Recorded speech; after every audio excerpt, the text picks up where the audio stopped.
Have you ever walked into a room and felt someone's power before they said a single word? Not confidence, not charisma, something deeper. A kind of gravitational pull that has nothing to do with volume or charm, but everything to do with presence itself. Machiavelli understood this centuries ago, and most people still don't get it. They think power comes from what you say, from arguments you win, from conversations where you dominate with words. They're wrong. The man who needs to talk, needs to convince, needs to explain, is already playing defense. He's already revealed that his power isn't absolute.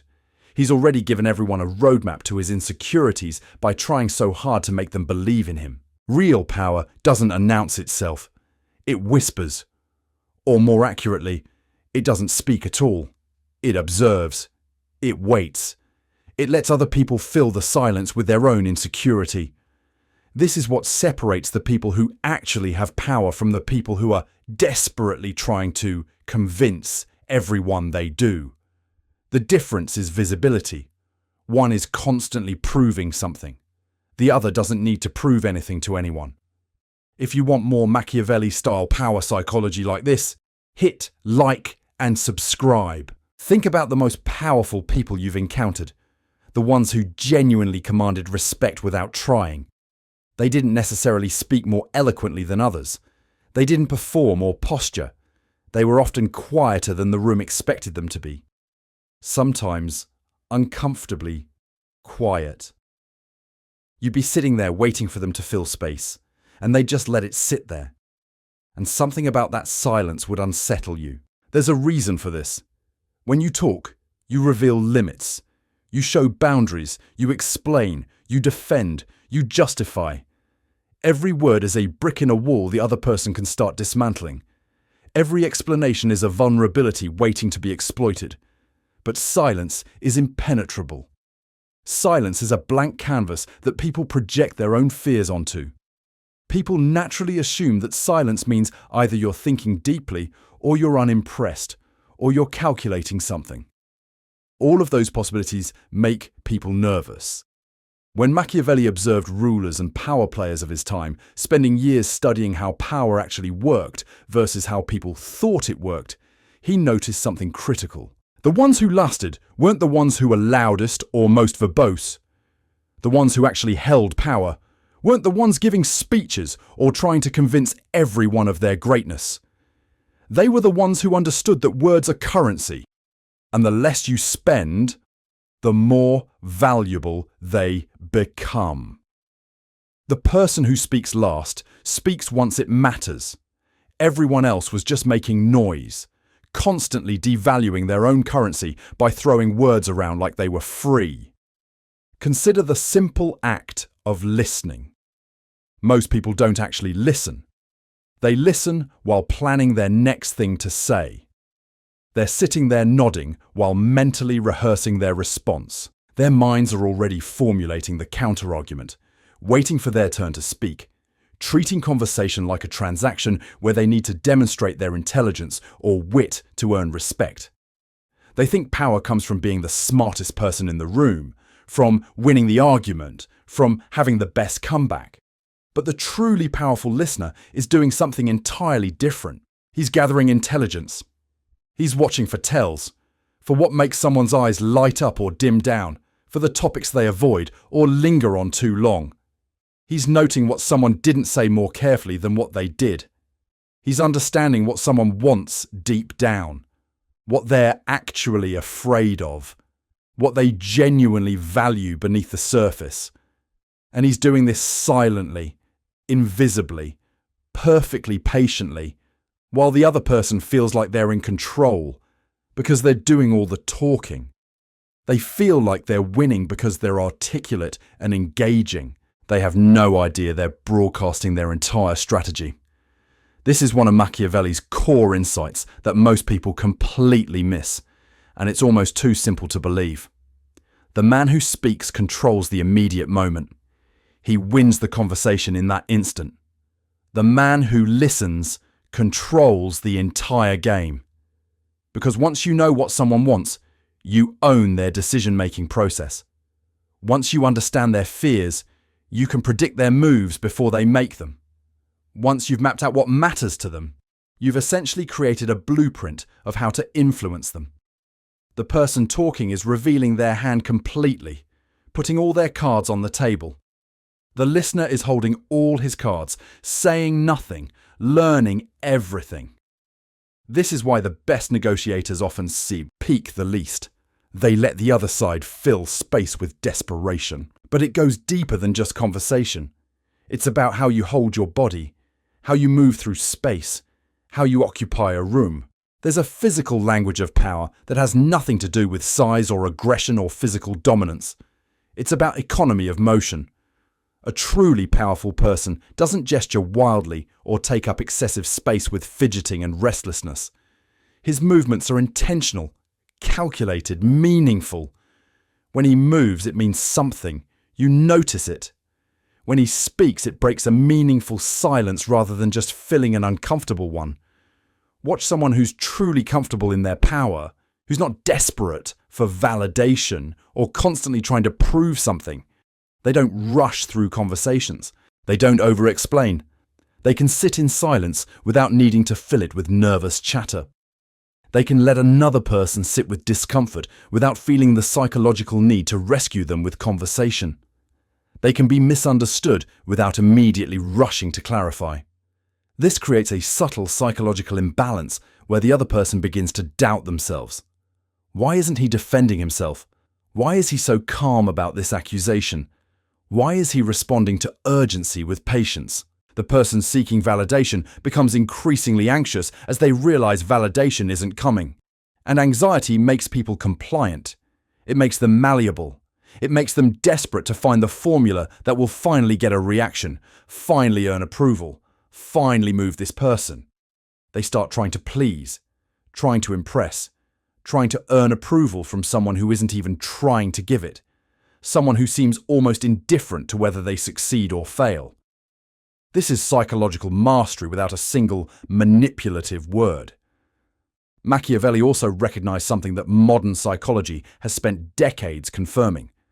The person who maintains composure in chaos is perceived as fundamentally more powerful than someone who reacts emotionally. Your body language speaks before your words ever do. If you're nervous, fidgeting, defensive, your entire being broadcasts vulnerability before you open your mouth. People sense it instantly. But if you remain still, if you breathe slowly, if you maintain steady eye contact without aggression, you're communicating something far more threatening than aggression ever could be. You're communicating that whatever's happening doesn't genuinely disturb you, that you've already accounted for it. Think about courtroom scenes or high-stakes negotiations. The person who can remain calm under pressure, who doesn't show tells, wins because composure is power. It's authority without announcement. And here's what's fascinating. Most people assume they need to fight harder, talk louder to gain respect. The opposite is true. The man who can be quiet when everyone expects defense, who can sit with an accusation without denying it, is signaling he doesn't need to defend anything. He's already beyond reproach in his own mind. That indifference to judgment creates genuine respect. There's also the principle of strategic invisibility that Machiavelli heavily emphasized in studying how power actually operates. The man who's most visible isn't the man with real power. The man with real power is often behind the scenes, invisible, almost forgotten, working quietly while everyone else is performing. While others are fighting for recognition and credit, loudly advocating for themselves, he's accumulating leverage. While others are building reputations and personal brands and social media followings, he's building systems and networks and dependencies. He's becoming essential to how things actually work. This is almost counterintuitive in a modern world completely obsessed with visibility and personal branding and being seen, but it works precisely because everyone else is doing the opposite thing. If everyone's trying to be seen, trying to stand out, trying to get attention, then the real power belongs to the man willing to be unseen. He can move without scrutiny. He can make moves without resistance because no one's paying close attention. People don't prepare defenses against threats they don't see coming. This is why the most dangerous people in any organization are often not the ones with titles or visibility or impressive positions. They're the quiet ones, the ones people barely notice, the ones who seem almost peripheral, unimportant, until suddenly something shifts, and you realize they've been moving the entire board the whole time. They've been orchestrating things from the margins while everyone else was fighting for center stage. Machiavelli would say that what's unsaid is often exponentially more powerful than what's said. A significant look, held just long enough, can convey more than a paragraph of explanation. A moment of deliberate silence in the middle of conflict can communicate more than rushing to fill space with defensive words. The absence of something often creates more impact than its presence. The weight of what's not said hangs heavier than what is. When you choose not to respond to a provocation, you're communicating that it's beneath your notice, that you're operating on a different level entirely.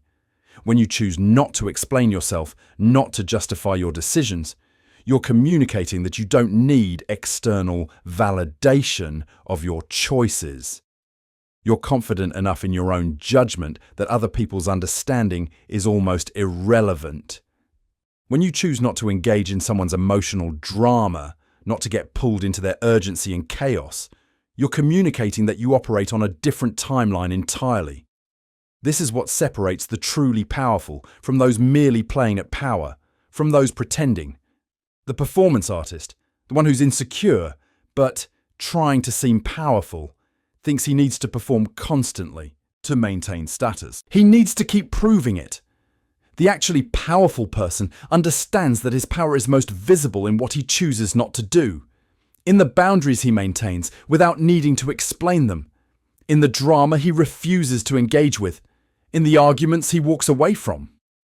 He doesn't need to prove anything, because his legitimacy isn't in question, at least not in his own mind. This applies directly to how modern people should think about influence and respect in contemporary contexts. And it's almost more relevant now than ever. In boardrooms and business negotiations, the person who speaks last often walks away with the better deal.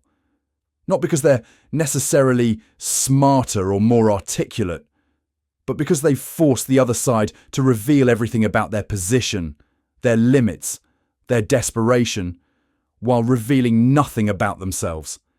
They've made the other side negotiate against themselves.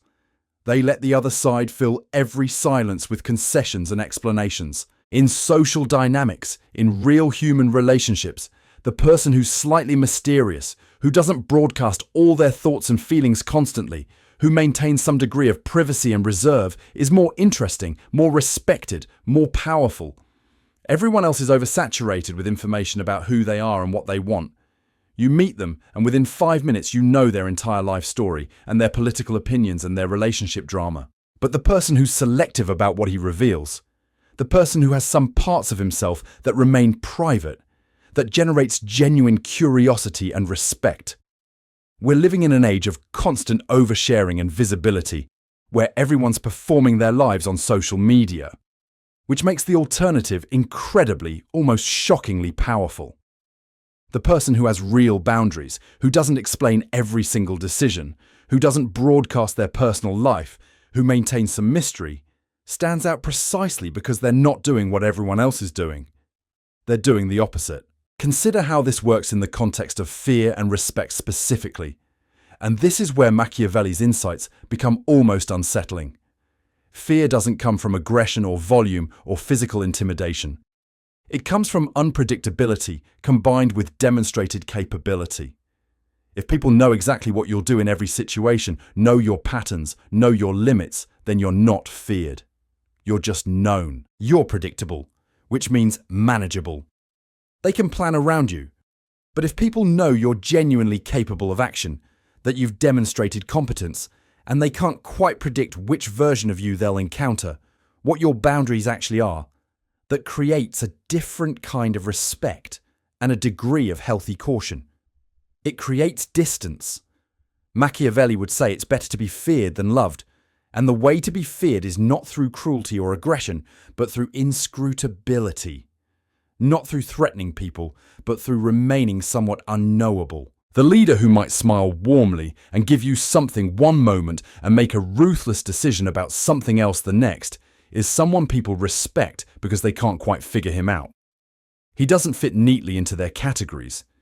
He's not a pushover, not weak, but he's not unnecessarily cruel either. He's something else entirely, something more complex, and that uncertainty, that inability to fully predict him, creates respect and wariness in equal measure. People become more careful around someone they can't fully understand. But here's where most people get it catastrophically wrong. They try to manufacture inscrutability. They try to be mysterious as a performance, as a tactic, and it comes across as affected and fake and obviously performative. People detect it immediately. Real inscrutability doesn't come from trying to seem mysterious. It comes from actually not needing external validation. It comes from being genuinely confident in your own judgment. When you don't care what people think, when you've done the internal work to actually trust your own decisions, when you've built genuine competence in something, that's when silence becomes powerful. That's when a measured response becomes commanding. That's when not explaining yourself becomes authority rather than rudeness. The difference between the person who's quiet because he's insecure but trying to fake strength and the person who's quiet because he doesn't need constant reassurance is obvious to everyone, even if they can't consciously articulate what they're sensing. People detect this distinction almost instantly, almost instinctively. They sense authenticity or its absence very quickly, the way animals sense whether a threat is real or performed. And they respond to genuine confidence far more than they respond to performed confidence. Performed confidence makes people uncomfortable because they can sense the desperation beneath it. Genuine confidence creates space for people to relax around you. One of Machiavelli's most underrated and actually brilliant observations was that the appearance of power is power, but only if it's grounded in genuine capability, only if there's something real backing it up. You can't fake silence if you're actually desperate for approval. Your desperation will leak out. You can't perform calmness if you're actually anxious about judgment. Your anxiety will show through. You can't pretend to be unbothered by criticism if you actually live in fear of judgment. People read these things constantly, reading between the lines of what you're projecting. They're assessing your commitment level, your actual comfort in your own skin, whether you actually believe in yourself. If your silence is performative, if you're forcing it, it reads as cold or arrogant or affected. There's a tension about it. If your silence is genuine, because you're genuinely comfortable with your choices, because you trust your own judgment, it reads as confident and powerful and grounded. This is why the foundational work has to come first. You can't just decide to command respect without saying a word if you don't actually respect yourself and your own judgment. You can't just decide to be mysterious if you haven't done the internal work to become someone worth being mysterious about. The external manifestation always reflects the internal reality. What's inside finds its way out.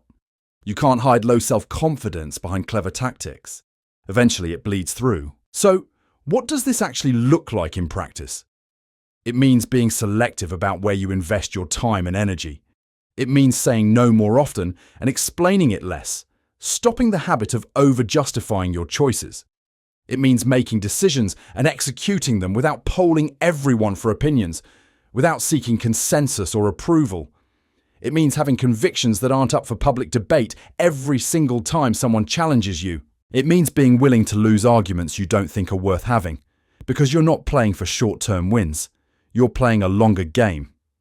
It means building genuine competence in whatever domain you're operating in, because silent power only works when people know you're actually capable of something.